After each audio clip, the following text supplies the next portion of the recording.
الله وبركاته. الحمد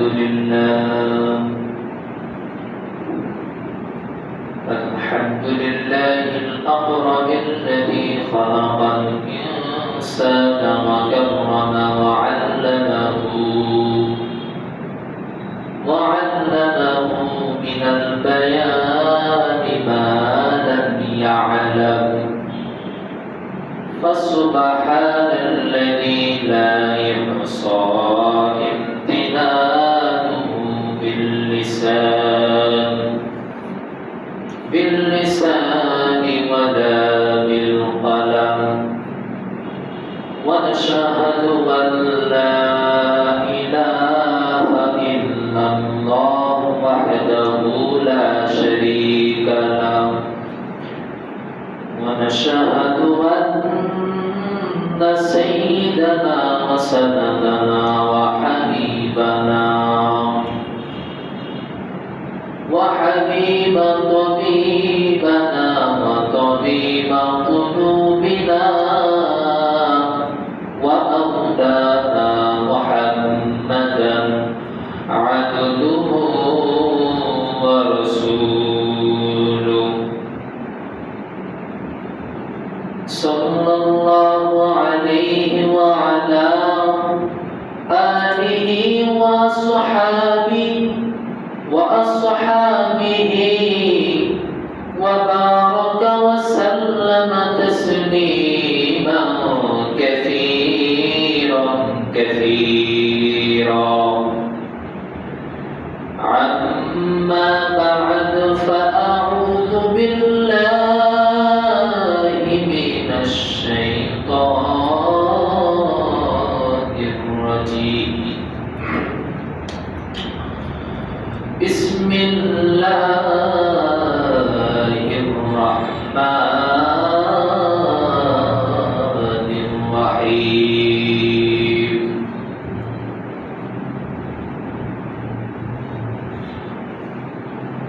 أينما تكونوا يدرككم الموت ولو كنتم في بروج مشيدة.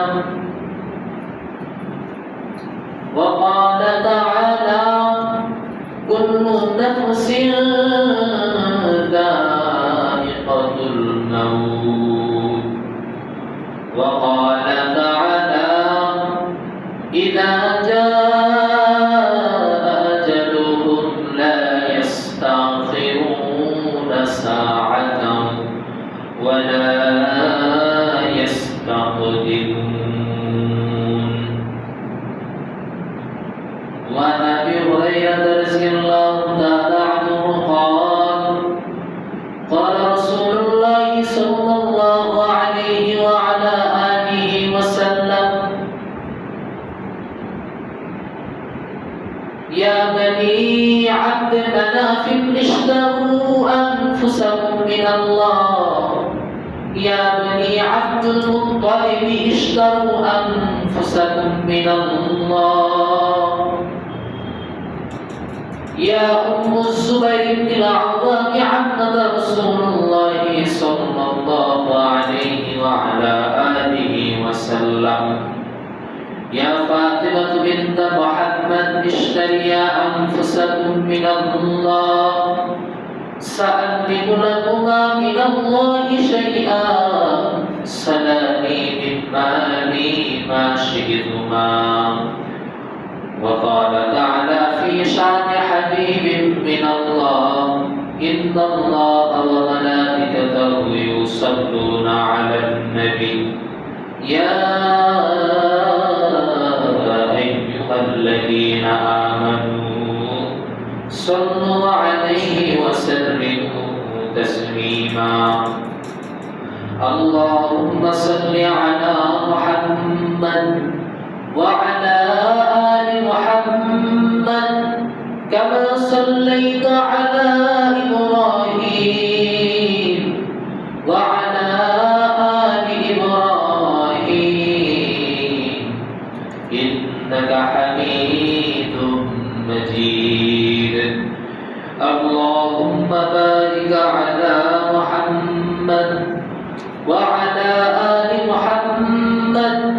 كما باركت على إبراهيم وعلى آل إبراهيم إنك حميد مجيد यही हम सब मुसाफिर रहे वही आखिर ठिकाना कोई आगे रवाना है कोई पीछे रवाना अल्हम्दुलिल्लाह अल्लाह रब्बुल आलमीन अल्लाह की शुक्र और सुजूद से महान मालिक আমাদের কে হায়াত মুবারক দান করে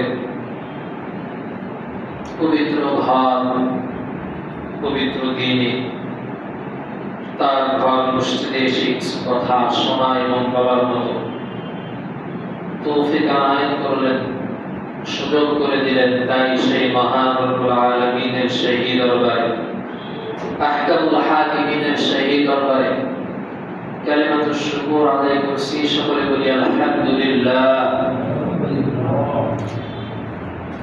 বিশ্বমানবতার মূল সরওয়ারে কায়নাত দু জাহানের বাদশা সাইয়্যিদুল মুরসালিন খাতামুন নবিয়্যিন আশরাফুল আম্বিয়া সাইয়্যিদুল আম্বিয়া সাইয়্যিদুস সামানাইন প্যারা হাবিবের উপরে সংক্ষিপ্ত আকারে দুরূদ করছি সকলে বলি সাল্লাল্লাহু আলাইহি ওয়াসাল্লাম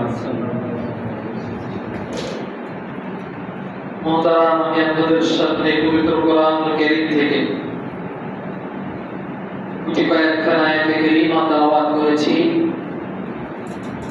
এবং সহিহ বুখারী থেকে একখানা হাদিস আপনাদের সামনে আমি পড়েছি আল্লাহ রব্বুল আলামিন যদি তৌফিক আনায়েত করেন এই আয়াত ও হাদিসের উপরে সংক্ষিপ্ত কিছু আলোচনা আপনাদের সামনে তুলে ধরার চেষ্টা করব ওয়া তৌফিক ইল্লা বিল্লাহ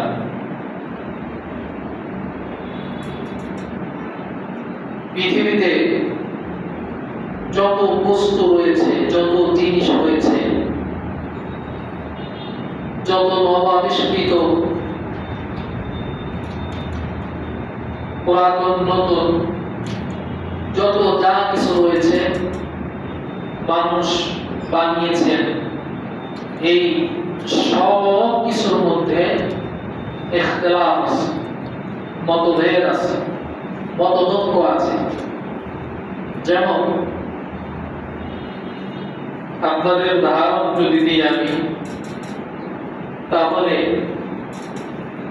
একটা বিষয় আপনাদের সামনে যদি আমি এখন তুলে ধরি এবং সবার কাছ থেকে যদি আমি একটা মতামত চাই যে আপনি নিজস্ব একটা মতামত দেন এই বিষয়ের উপর আপনার মতামত পাঁচজন থাকলে পাঁচজন পাঁচ রকম মতামত দেবে ইখতিলাফ আছে না নেই এটা আরবিতে বলা হয় ইখতিলাফ আর বাংলাতে বলা হয় মতভেদ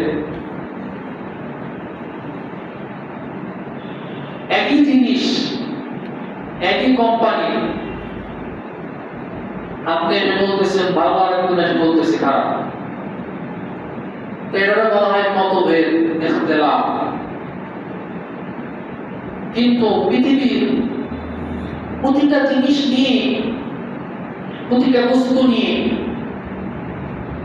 মুসলিম ইহুদি খ্রিস্টান বেদের যত ধর্মাবলম্বনকারী মানুষ রয়েছে সবাই প্রতিটা জিনিস নিয়ে ইখতিলাফ করলেও মতভেদ করলেও এই পৃথিবীর ভিতরে সুপরিচিত একটা জিনিস যেটা নিয়ে পুরা পৃথিবীর মানুষ ঐক্যমত যাকে নিয়ে কেউ কোনো মতামত করে না কোনো মতভেদ নাই সবাই এক কথায় বিশ্বাস করে যে না এটা বাস্তব এটা আমার সাথে আপনার সাথে সকলের সাথে এটা ঘটবেই ঘটবে সেই জিনিসটার নাম হচ্ছে মৃত্যু এই মৃত্যু জিনিসটা সবাই বলে যে আমি মরবো শুধু আমরা মুসলমানরা যে বিশ্বাস করি না একদিন মরতেই হবে না ইহুদি খ্রিস্টান বেদের যত ধর্ম অবলম্বনকারী মানুষ রয়েছে সবাই জানে যে না একদিন আমাকে মরতেই হবে এই দুনিয়ার মায়া ত্যাগ করে একদিন আমাকে চলে যেতেই হবে এখানে কোনো মতভেদ নাই কোনো ইখতিলাফ নাই সবাই যাবে একদিন কেউ এখানে জোর গলায় কথা বলে না কেউ ইখতিলাফ করবে না, কেউ মতভেদ করবে না, সবাই একবার স্বীকার করে দেবে যে না আমাকে বলতেই হবে। এই বিষয়ে আল্লাহ তাআলা কোরআনের মধ্যে বলছেন, বিসমিল্লাহির রহমানির রহিম, কুল্লু নাফসিন যায়িকাতুল মাউত সুম্মা ইলাইনা তুরজাউন। আল্লাহ তাআলা বলেন, এই পৃথিবীর ভিতরে যত প্রাণী রয়েছে, অর্থাৎ যার ভিতরে প্রাণ আছে, সে কোনো একদিন মৃত্যুর সম্মুখীন হবে এবং সেই মৃত্যুকে তাকে গ্রহণ করে নিতে হবে। কেউ এই মৃত্যু থেকে বাঁচতে পারবে না। কার কথা? আল্লাহ তাআলার কথা। কিন্তু দুঃখজনক হলেও সত্য, যেমন এটা মুখে বলি যে না আমি জানি, আমি তো বরণ করবো, কিন্তু এই মৃত্যুটা আমার কেন আসছে এবং মৃত্যুর পরে আমার সাথে কি ঘটবে, আমার সাথে কি হবে, এটার জন্য কিন্তু আমার প্রস্তুত না। পৃথিবীর সব কিছু নিয়ে ইখতিলাফ, সব কিছু নিয়ে মতভেদ, কিন্তু এমন একটা জিনিস কিন্তু এটা নিয়ে কোনো ইখতিলাফ নাই, কোনো মতভেদ নাই, তাহলে অন্তত এটার জন্য তো আমাকে প্রস্তুত থাকা দরকার ছিল। যেহেতু এটা সবাই বিশ্বাস করে, সবাই মানে যে আমাকে বলতেই হবে, কিন্তু এটা নিয়ে আমার কোনো প্রস্তুতি নাই, কোনো প্রস্তুতি নেই। আপনি যে সময় আপনার মৃত্যু নির্ধারণ করে আল্লাহ তাআলা দিয়েছেন, আপনাকে সেই সময় বলতে হবে, সেই সময় তিনি আপনাকে ত্যাগ করতে হবে। এক সেকেন্ড আগে বলবেন না, এক সেকেন্ড পরেও না, যে সময় আপনি মারা যাবেন, যে সময় যখন আপনার মৃত্যু লেখা রাখা আছে, সেই টাইমে, যে সেকেন্ডে, সেই সময় আপনাকে দুনিয়া ত্যাগ করতে হবে। আমরা সাধারণত যে হাত দেখাই যে বেচারা স্ট্রোক করে মারা গেল, এই হাই প্রেশার হয়ে মারা গেল, প্রেশার লো হয়ে মারা গেল, ডায়াবেটিস নীল হয়ে মারা গেল, এগুলো আসলে উঁচু হাত। আসলে আপনার সময় তো আপনার সময় শেষ, আপনার মারা গেছে, হায়াত শেষ। আজকে একটা নামাজ আসলে একটা জানাজা করে আসলাম, সুস্থ মানুষ হঠাৎ স্ট্রোক করে মারা গেছে। সবাই বলছে স্ট্রোক করে মারা গেল, হ্যাঁ আল্লাহ তাআলার মধ্যে কোনো দোষ নাই, এটা একটা ওসিলা, কিন্তু আসলে তার হায়াত শেষ। তা আমি যুবক, আপনি যুবক, তাই বলে যে আমি আপনি মারা যাবো না, এমনটা না। আপনার হায়াত শেষ হলে, আমার হায়াত শেষ হলে আমাকে চলে যেতে হবে। আল্লাহ তাআলা বলেছেন এই বিষয়ে, বিসমিল্লাহির রহমানির রহিম, ইযা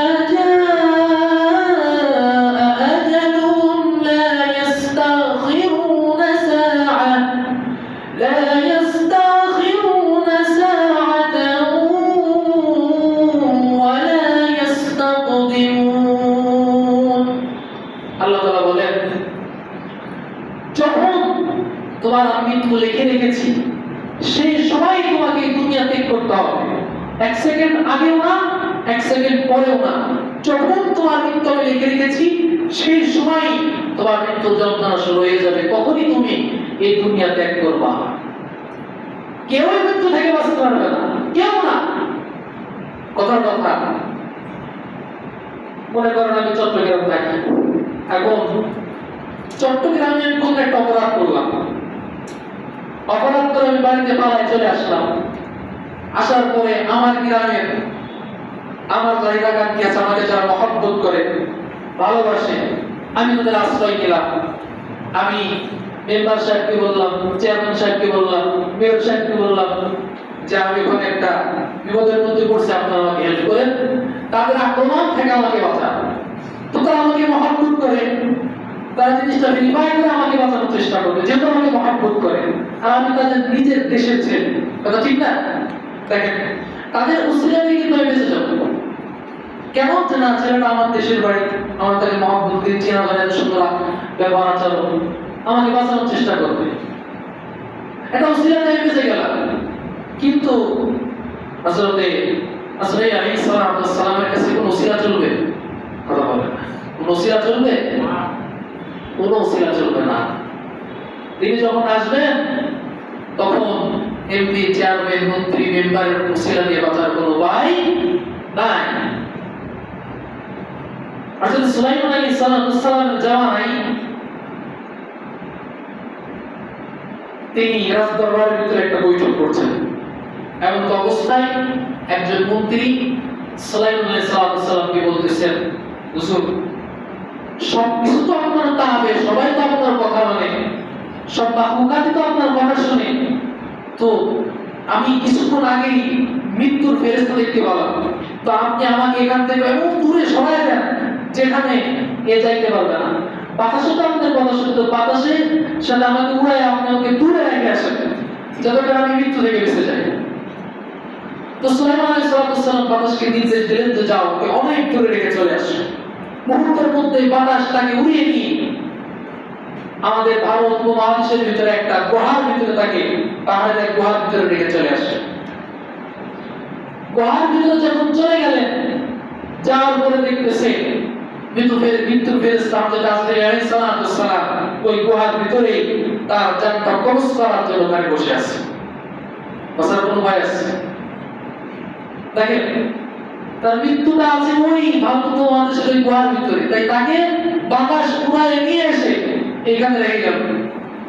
আজরাইল আলাইহিস সালাম আল্লাহ তাআলা বলতেছেন, আল্লাহ, আপনি যখন তার জানটা কবজ করার জন্য বললেন, তো আমি যখন তার জানটা কবজ করতে যাব, তো আমি মিলাই দেখতেছি এই ব্যক্তি তো মারা যাবে ভারত উপমহাদেশের অমুক গুহার ভিতরে অমুক জায়গায়। তা আমি দেখতেছি সে এখনো সেই সুলাইমান আলাইহিস সালামের সিংহাসনে বসে, সময় মাত্র কিছুক্ষণ বাকি, তার হায়াত শেষ। তা আমি তো টেনশনের মধ্যে পড়ে গেলাম, এখন ওই ব্যক্তি কিভাবে অত দূরে যাবে আর সে সঠিক জায়গায় কিভাবে তার জানটা কবজ হবে? তো তার মৃত্যু আছে কোথায়? সেই গুহার ভিতরে। তার জন্য আল্লাহ তাআলা তারা সেখানে পৌঁছায় দিলেন। তো আমার আপনার মৃত্যু যেখানে আছে সেখানে আল্লাহ আপনার পৌঁছায় দিলেন, কেউ লাগায় রাখতে পারবে না। আর গুহার ভিতরেও যদিও আমরা দুনিয়া থেকে তারপরে কি বাঁচা যাবে? বাঁচা যাবে না। আল্লাহ তাআলা বলেন, বিসমিল্লাহির রাহমানির রাহিম, আইনামা তাকুনু ইদরিকুমুল মাউত ওয়ালাউ কুনতুম ফি বুরুজিন মুশাইয়াদা। আল্লাহ তাআলা বলেন, যদিও তোমরা শিশিরঢালা প্রাচীরের মধ্যে অবস্থান করো না কেন, সেখানেই এই মৃত্যু তোমার কাছে পৌঁছে যাবে। মুহতারাম, আমি বলতে চাই, আমরা শত শত জানাজার নামাজে উপস্থিত হইলাম, শত শত জানাজার নামাজে উপস্থিত হলাম, শত শত লাশকে আমরা দাফন করলাম নিজ হাতে।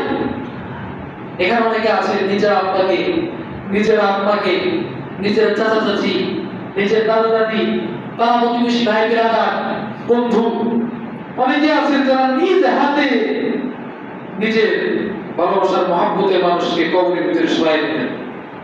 আপনি যে কবরের ভিতরে শোয়াই দিলেন, তাকে যে কবরের ভিতরে রাখলেন, এই যে রাখার পরে যে আপনি কবর থেকে লাফটা দিয়ে কবর থেকে যে উঠে আসলেন, আপনি কি একবার চেয়ে দেখলেন না যে সে ব্যক্তি কবরের ভিতরে কি নিয়ে গেল? এই বড় বড় বাসা, এই বড় বড় গাড়ি বাড়ি, ধন সম্পদ, কত কিছু এর জন্য, কত মারামারি কাটাকাটি, কই আপনি তো দেখলেন সে কিছুই নিয়ে গেল না। সে কি নিয়ে যাবে? সে কবরের ভিতরে কি নিয়ে গেল? আল্লাহ তাআলা বলেন যে মানুষ এই কবরের ভিতরে শুধু একটা জিনিস নিয়ে যেতে পারবে, সেটা হলো আমলে সালেহ। সবাই বলেন কি? সবাই বলেন নাকি? আমলে সালেহ অর্থাৎ নেক আমল।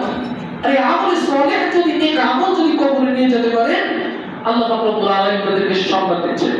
বিসমিল্লাহির রাহমানির রাহিম, ইন্নাল্লাযীনা আমানু ওয়া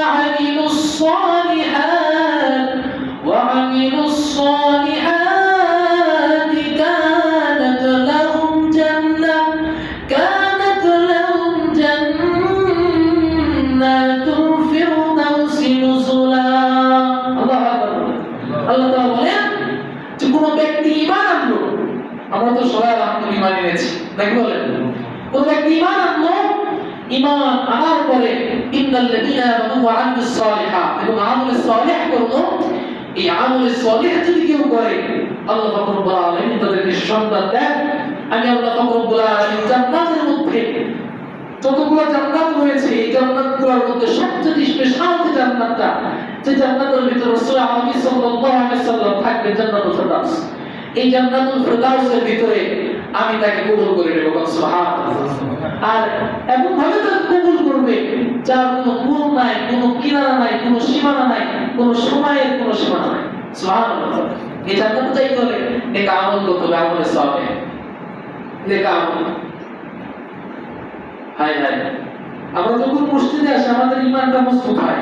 কোরআনে কালামটা যখন কথা শুনি তখন দিল মন কারণ থেকে ভরে যায়। মসজিদ থেকে বানাই দিই আবার জানা নেই, কথা ঠিক না? এমন তো আছে মনে করেন ওয়াজ শুনতে আসছে উঁচু করে ওয়াজ থেকে বানায় আবার সিগারেট ধরায়, তাহলে ভাই এটা তো হইল না, এটা তো তাকওয়া না। হাকিকতা সত্যিকার অর্থে যে তাকওয়া, এটা তো সেই তাকওয়া হলো না। মোহতারাম, একটা বিষয় আমি আপনাদেরকে বুঝাইতে চাচ্ছি যে আমি চলে যাবো তো আমি কি নিয়ে যাবো? আমি তো চলেই যাবো, আমাকে চলে যেতেই হবে। কেউ আমাকে বাধা দিয়ে, কেউ আমাকে আটকে রাখতে পারবে না, আমাকে যেতেই হবে। তো আমি কি নিয়ে যাবো? আমাকে নেক আমল নিয়ে যেতে হবে। নেক আমল না গেলে আমি পারবো না। অনেকে বলে আমার ছেলে হাফেজ, আমার চিন্তা আছে নাকি? আমার ছেলে আলেম, আমার চিন্তা আছে নাকি? আমি মসজিদ বানাই দিচ্ছি, আমার কি চিন্তা আছে? আমি মাদ্রাসা বানাই দিচ্ছি, আমি জনসাধারণ সেবা করতেছি, তাদের উপকার করতেছে, আমার কি কোনো চিন্তা আছে কিনা? তাই শুধু হাইলে আপনি বাঁচতে পারবেন না। ঈমান এবং তাকওয়াকে মজবুত করতে হবে। ঈমান এবং তাকওয়াকে মজবুত করতে হবে, না আপনি বাঁচতে পারবেন। বুখারী শরীফের সেই হাদিসের মধ্যে এসেছে আল্লাহ রাসূল সাল্লাল্লাহু আলাইহি সাল্লাম বলেন, হযরত আবু হুরায়রা থেকে বর্ণিত, আল্লাহ রাসূল বলতেছেন, ইয়া বানি আব্দ মানাফির, সতর্কবার্তা, সতর্ক করতেছেন, ইয়া বানি আব্দ মানাফির, ইয়া বানি আব্দ মানাফির, ইয়া আব্দ মানাফির বংশধর, খবরদার, সাবধান। ইশতারু আনফুসাকুম মিনাল্লাহ, তুমি নিজেদেরকে, নিজের আত্মীয়-স্বজনদেরকে, তোমার বংশধরকে জাহান্নামের আগুন থেকে বাঁচাও। আল্লাহ রাসূল বলতেছেন, ইয়া আব্দুল মুত্তালিব, আল্লাহ রাসূলের দাদা, তাদেরকে বলতেছেন, ইয়া আব্দুল মুত্তালিব ইশতারু আনফুসাকুম মিনাল্লাহ, ইয়া আব্দুল মুত্তালিব খবরদার, সাবধান। আমি নবী বলে আমি তো জাহান্নামে বাঁচাও, আমার অনেক ক্ষমতা, আমার অনেক পাওয়া, আপনারা বলেছেন, জেনেছেন, তাই বলে আপনারা মনে করবেন না যে আমার উপর দিয়ে উসরা করে আপনারা বেঁচে যাবেন, আপনারা সাথ দিয়ে যাবেন। অবশ্যই আপনার নিজের ঈমান এবং আমলকে মজবুত করা হবে, খবরদার এই ভরসা করিয়েন না। তারপরে কি বললেন? ইয়া মুসলিম ইবনে আওয়ামি আহমদ রাসূলুল্লাহ সাল্লাল্লাহু আলাইহি ওয়াসাল্লাম, এই রাসূলুল্লাহ সাল্লাল্লাহু আলাইহি ওয়াসাল্লামের ফুফু, তার ফুফুকে বলতেছে, হে সুরাইয়ের আম্মা, হে আমার ফুফু, আপনি মনে করেন না যে আমি নবী বলে আপনি কিয়ামতের দিন কঠিন দিনে আপনি ছাড় পেয়ে যাবেন, এমনটা আপনি মনে করেন না। খবরদার, ইশতারু আনফুসাকুম মিনাল্লাহ, আপনি নিজেকে জাহান্নামের আগুন থেকে বাঁচানোর জন্য বেশি বেশি নেক আমল করেন, নিজের ঈমানকে মজবুত করেন, নিজের তাকওয়াকে আপনি শহীদ করেন, সহিহ আকীদা লালন করেন। খবরদার, সাবধান, ইশতারু আনফুসাকুম মিনাল্লাহ। শেষ পর্যন্ত নিজের যে মেয়ে পরিচয় টুকরা ফাতেমা রাদিয়াল্লাহু তাআলা, তাকে বলতেছেন, ইয়া ফাতেমা বিনত মুহাম্মদ ইশতারি আনফুসাকুম মিনাল্লাহ, হে মুহাম্মদের মেয়ে ফাতেমা। আল্লাহ রাসূল নিজের নাম নিয়ে বলতেছেন, হে মুহাম্মদের মেয়ে ফাতেমা, খবরদার, সাবধান, তুমি মনে করিও না যে তুমি মুহাম্মদের মেয়ে হাসান আলী রাদিয়াল্লাহু তাআলার স্ত্রী বলে, হাসান হোসেনের আম্মা বলে তুমি বেঁচে যাবে। খবরদার, সাবধান, ইশতারি আনফুসাকুম মিনাল্লাহ, তুমি জাহান্নামের আগুন থেকে নিজেকে বাঁচাও, কেউ তোমাকে বাঁচাইতে পারবে না। খবরদার, সাবধান। রাসূল বললেন, সাআতিতু লাকুম মিনাল্লাহি শাইআ, আল্লাহ রাসূল বলতেছেন, আল্লাহর কসম, আমার কিঞ্চিত পরিমাণ সামর্থ্য নাই, কিঞ্চিত পরিমাণ শক্তি নাই যে কাল কঠিন কিয়ামতের দিন আমি তোমাদেরকে আব্দুল মামা, আব্দুল মুত্তালিব, ইসমাইলের আম্মা, হে ফাতেমার নিয়ে তোমাদেরকে আমি কিয়ামতের দিন যে বাঁচাবো, কিঞ্চিত পরিমাণ শক্তি আমার নাই। খবরদার, সাবধান, ইশতাইয়ান আনফুসাকুম মিনাল্লাহ, তোমরা জাহান্নামের আগুন থেকে নিজেকে বাঁচাও, কারো উসিলা দিয়ে বাঁচা যাবে না। নিজের ঈমান এবং আমলকে মজবুত করতে হবে, তাহলে বাঁচতে পারবে। সাবিকুল লাকুম মিনাল্লাহি শাইআ সালানি মিন মানি মা শিতুমা। আল্লাহ রাসূল শেষে বললেন, এই কঠোর বক্তব্যগুলো তার পরিবারদেরকে, তার বংশধরদেরকে বলার পরে বলতেছেন, সাবিকুল লাকুম মিনাল্লাহি শাইআ সালানি মিন মানি মা শিতুমা, তোমাদের যদি কোনো অভাব থাকে, ধনভাণ্ডারের যদি কোনো অভাব থাকে, টাকার যদি কোনো অভাব থাকে, চাউলের যদি কোনো অভাব থাকে, গমের যদি কোনো অভাব থাকে, আমার ভাণ্ডারে আছে, আমার কাছে নিয়ে যাও, আল্লাহ আমাকে অনেক দিয়েছে, আমার কাছ থেকে নিয়ে যাও। কিন্তু তোমরা এইরকম আশা করিও না যে আমি নবী তোমাদের আত্মীয় হয়ে বলে কিয়ামতের দিন তোমরা সার হয়ে যাবে, এমন আশা খবরদার খবরদার তোমরা করিও।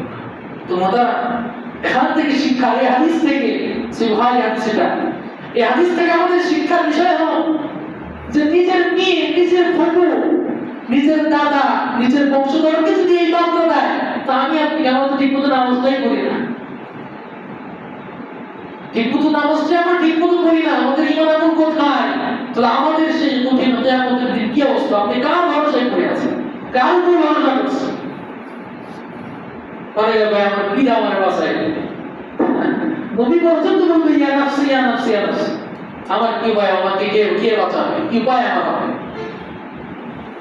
কেউ কারো উপর ভরসা করা যাবে না, ভরসা করতে একজনের উপর, তিনি কে? আল্লাহ। ওয়া আলা আল্লাহি ফাতাওয়াক্কালিল মুমিনুন, মুমিনরা শুধু ভরসা করবে একমাত্র আল্লাহ তাআলার উপরে। যারা বলেন কার উপরে? আল্লাহর উপরে ভরসা করতে হবে। মোহতারাম, এর জন্য আসেন আমরা আজ থেকে তওবা করি। আত্তাহিমু মিনাত তাওবি কামা আল্লাহ তাআলা রাসূল বলেন, আপনি এত গুনাহ করেছেন, আমি কথাটা মাঝে মাঝেই বলে থাকি, বিশ্বাস করেন, বিশ্বাস না করলে ইমান থাকবে না, হাদিসের কথা। আপনি যতই গুনাহ করেন না কেন, গুনাহ করতে করতে করতে করতে আপনার এই যে হাতের যে চামড়াগুলো, এখন তো আমাদের চামড়াগুলো টান টান হয়েছে, যুবক মানুষের এই চামড়াগুলো গুনাহ করতে করতে জড়ো হয়ে গেছে, আপনার কপালের গালের চামড়াগুলো জড়ো হয়ে গেছে, মুখ হয়ে গেছে, দীপ্ত হয়ে গেছে, গুনাহ করতে করতে, নাফরমানি করতে করতে। কিন্তু আপনি শেষ মুহূর্তে যে বুঝতে পারলেন, আহা সারা জীবন যা করছি আমি সব কিছুই বৃথা যাবে, কোনো কিছুই কাজে আসবে না। কি করলাম? যে নবী এত কষ্ট করলেন, সেই নবীর জন্য আমি কি করলাম? যে আল্লাহ তাআলা আমাকে বানালেন, যার উদ্দেশ্যই ইবাদত, সেই ইবাদত করলাম না, আল্লাহ তাআলাই ভুল করছে।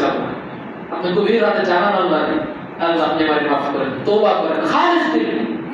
আল্লাহ রাসূল সংবাদ দিচ্ছেন, যারা গভীর রজনীতে আল্লাহ তাআলার কাছে ইখলাসের সাথে, বিনয়ের সাথে কান্না করে, ইস্তিগফার করে যারা আল্লাহ তাআলার কাছে ক্ষমা চায়, যদি ক্ষমা চাওয়ার মতো যদি চাইতে পারে, আল্লাহ রাসূল সাল্লাল্লাহু আলাইহি ওয়াসাল্লাম বলেন, আত্তাহিমু মিনাত তাওবি কামা আল্লাহ তাআলা বলেন, মায়ের কোলের ভিতরে একটা শিশু যেমন নিষ্পাপ, ঠিক ওই ব্যক্তি যদি তওবা করে খালিস দিলে ওই ব্যক্তি এরকম নিষ্পাপ হয়ে যায়। সুবহানাল্লাহ, কি দয়া, কি মায়া আল্লাহ তাআলা। আল্লাহু আকবার। মোহতারাম, আর আমরা আজকে অনেক হতাশার মধ্যে পড়ে আছি, এত গুনাহ করছি, আল্লাহ কি মাফ করবে? কোনদিন নামাজই করলাম না, এখন আমার নামাজ পড়ে কি করবো? একজন সুদ খায়, একজন ঘুষ খায়, এখন ওই সুদ করে যদি নামাজ পড়ে, আর একজন পাঁচজনে করে তো সুদ খায় নামাজ পড়ে কাজ করে, অথচ সে নিজে নামাজ পড়ে। আচ্ছা, আপনি সুদ খান না, আপনি নামাজ পড়েন না, যে সুদ খেয়ে সে নামাজ পড়তেছে, এর বাধা দেওয়ার দরকার নাই, এর বাধা দেওয়ার কি নাই? আপনার বাধা দেওয়ার কোনো ইখতিয়ার নাই। কেননা ইন্নাস সালাতা তানহা আনিল ফাহশাই ওয়াল মুনকার, একমাত্র নামাজই পারে মানুষকে অশ্লীল, অনাচার, সমস্ত খারাপ কাজ থেকে বিরত রাখতে পারে, একমাত্র নামাজ। সে ব্যক্তি এখন খারাপের মধ্যে আছে, এখন সে যেটা বিচার অন্যায় ভিতরে আছে, কিন্তু নামাজ পড়ার কারণে তো সে একদিনে খারাপ কাজ থেকে ফিরে আসতে পারে। কিন্তু যদি নামাজ ছেড়ে দেয়, তাহলে তার ভালো দিক ফিরে আসার কোনো আসক্তই থাকে না। খবরদার, কাউকে কোনো টুকারি করবেন না, মস্কার করবেন না, নামাজ পড়ছি হয়তো একদিন আল্লাহ তাআলা নামাজের উসিলা করে একদিন হেদায়েত দান করতেন, কথা ঠিক কি না? এমনটা করা যাবে না। দেখেন, সর্বশেষ যে কথাটা, আমাকে আপনাকে দুনিয়া থেকে যাইতেই হবে, কেউ আসতে পারবে না, যাইতেই হবে। এই পৃথিবীতে একদিন আমার আপনার কোনো অস্তিত্ব ছিল না, এখানে সর্বোচ্চ বয়স 60, তার বেশি হয় না। 60 বছর আগে পৃথিবীতে আপনার কোনো অস্তিত্ব ছিল? হ্যাঁ, মনে হয় আপনাদের ছিল, কথা বলে অস্তিত্ব ছিল আপনাদের? আজ থেকে 60-65 বছর আগে আমাদের কারো পৃথিবীতে অস্তিত্ব ছিল না, কেউ আমাদেরকে চিনত না, আমাদের কোনো নাম ছিল না, কোনো সুনাম ছিল না, আমাদের কোনো বাড়ি ছিল না, ঘর ছিল না, কেউ আমাদের চিনত না, কথা ঠিক না? আজ থেকে 60 বছর পরে আমার আপনার ঠিক আগের মতো এই পৃথিবীতে কোনো অস্তিত্ব থাকবে না। একটু চিন্তা করছেন, এই বিষয়গুলো চিন্তা করতে হবে।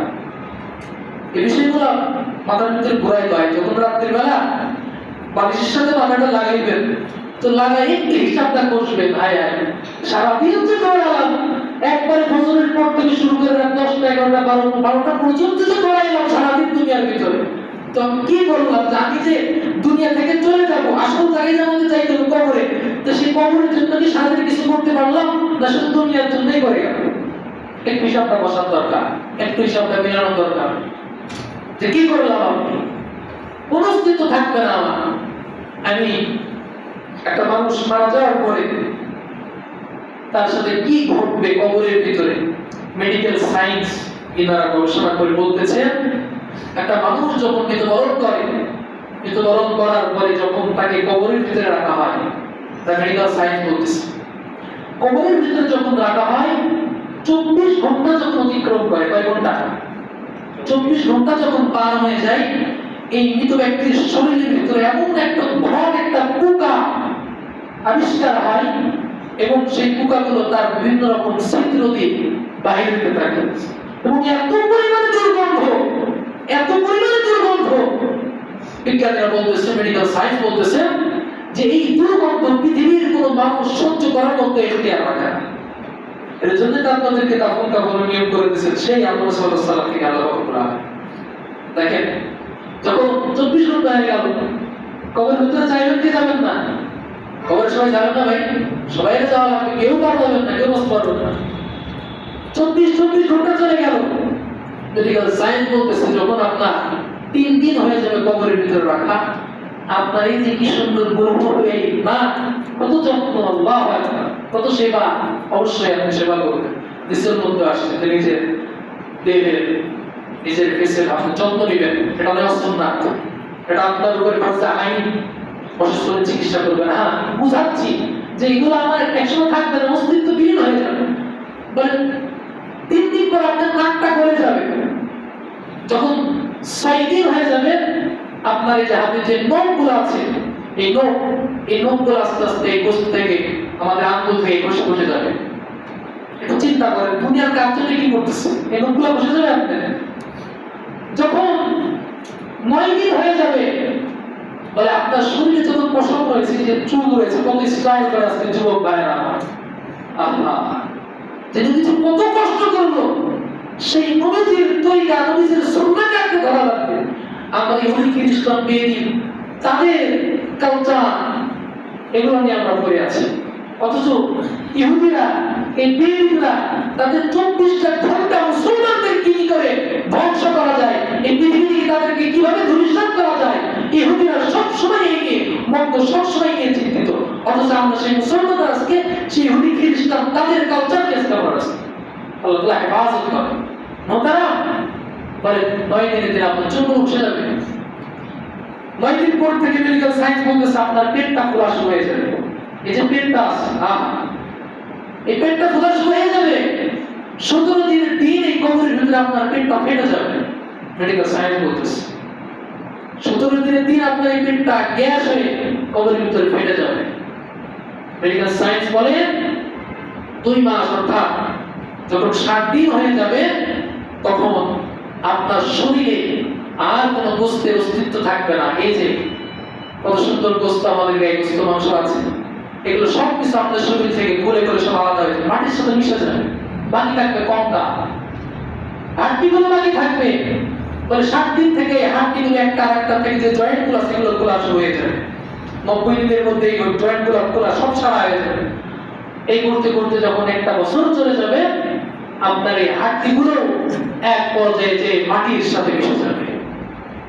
একটু মাথাটা ঘোরা, 1 বছরের মাথায়, এখন যদি আমি মারা যাই 1 বছরের মধ্যে আপনার তো দুনিয়াতে অবস্থা, আপনি মারা যান মাত্র অবস্থিত সাইড দুনিয়াতে, আপনাকে যে কবরের ভিতরে রাখা হলো, দাফন করে দেওয়া হলো, এই কবরের ভিতরে 1 বছরের মধ্যে আপনার হাতটাও খুঁজে পাওয়া যাবে না।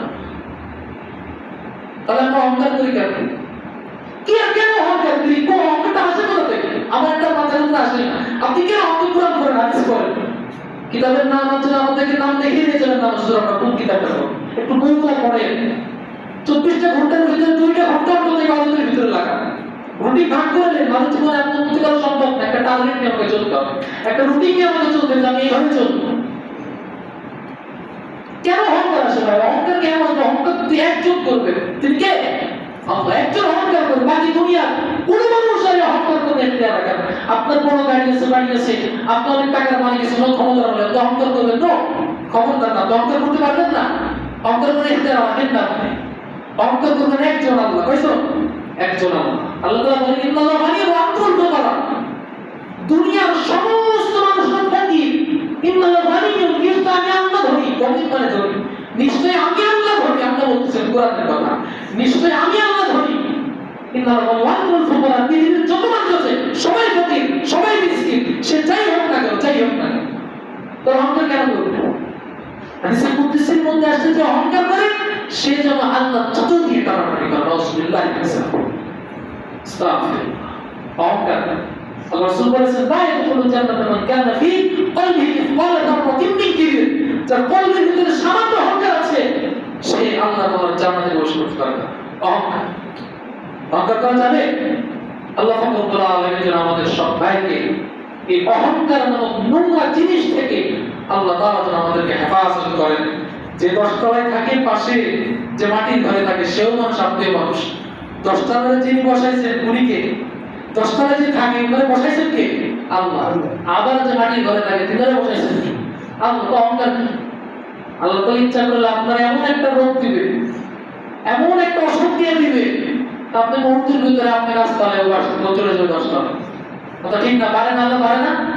এর জন্য অহংকার করা যাবে না। আল্লাহ পাক রব্বুল আলামিন আমাদের সবাইকে হেফাজত করেন।